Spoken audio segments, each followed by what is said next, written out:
Alors, je m'appelle Thomas Béguin, je suis infopreneur. Donc, l'essentiel de mon activité, c'est de monter des programmes de formation et d'accompagnement en ligne essentiellement pour former des gens sur des sujets liés à l'accélération de la transition écologique des entreprises.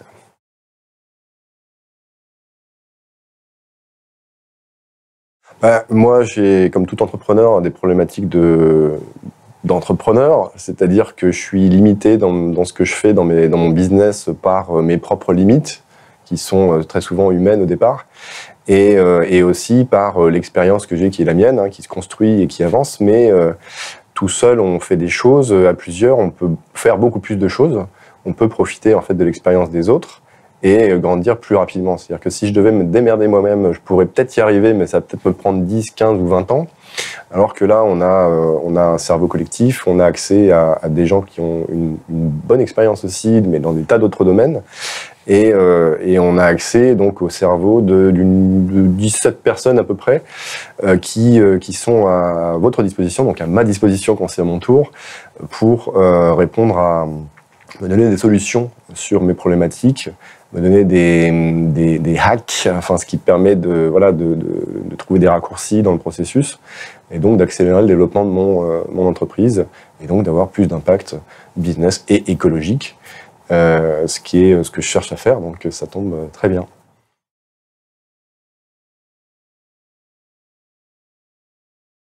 Alors il y a différentes choses, il y a différents temps en fait dans les journées d'immersion. Alors il n'y a pas que l'immersion, il y a aussi tout ce qu'on fait à distance avec un groupe privé, on peut poser des questions, on a des réponses très rapidement.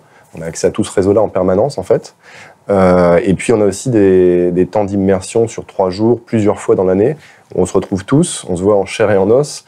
Et là, on a ce qu'on appelle du cerveau collectif ou des hot seats, où en gros, vous avez 17 personnes à votre disposition pour vous dire par rapport à mon problème d'aujourd'hui, ce qui m'empêche d'avancer, de grandir. Moi, je l'ai déjà fait ton truc, donc je vais te dire comment j'ai fait.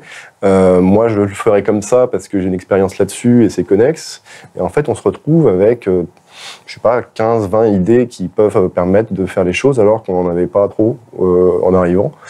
Et ça permet de grandir vraiment rapidement, de manière efficace. Ça, c'est vraiment intéressant.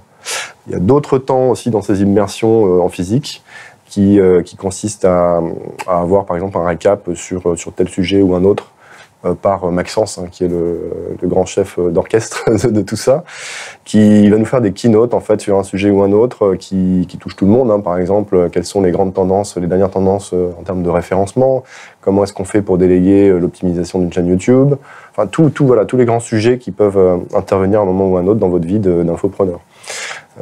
Un autre temps qui est aussi très important et dans lequel je tire personnellement énormément de valeur, c'est tous les moments off, les pauses, les repas où on s'assoit à côté des uns les autres et là on discute et c'est aussi un moment où on peut donner et recevoir énormément de valeur et donc enrichir son projet, son contenu, élargir sa vision ou clarifier aussi sa vision. C'est pas juste l'élargir, c'est parfois on est un peu perdu entre 4 choix possibles et on ne sait pas trop comment choisir, comment prioriser les choses. Et on a tout de suite des gens qui vous disent si tu le priorises comme ça, tu vas droit dans le mur ou alors tu recules ton résultat de 6 mois, d'1 an. Maintenant, si tu fais comme ça, tu vas avoir des résultats le mois prochain. Et passer à autre chose en construisant finalement les choses de la meilleure manière possible.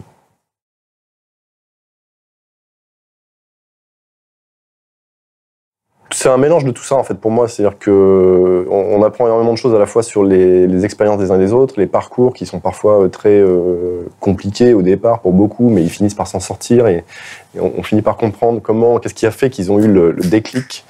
Et c'est déjà super intéressant. Après, par rapport à mon projet à moi, ça me permet de clarifier les choses, de prendre les bonnes décisions, de me conforter sur une direction que j'ai pu envisager, mais je ne sais pas trop si c'est la bonne ou s'il y en a d'autres et tout ça.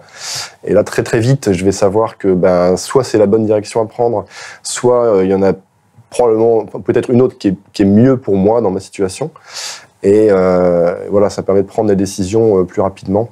Donc je peux pas te répondre sur un élément précis, mais c'est tout cet ensemble qui fait que je prends beaucoup de notes en fait, et au bout d'un moment, les choses se décantent.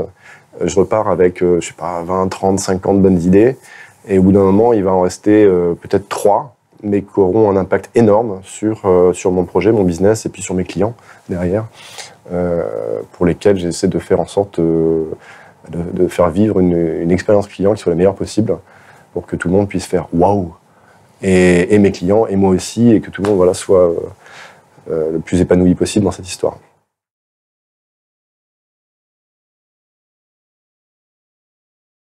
Alors déjà, toute personne qui a envie de grandir dans son business, donc il faut déjà avoir un business qui tourne sur l'infoprenariat ou pas forcément d'ailleurs. On a aussi des gens qui viennent du business physique. On a une personne qui a un magasin, une papeterie par exemple, et qui se met à la numérisation de son activité.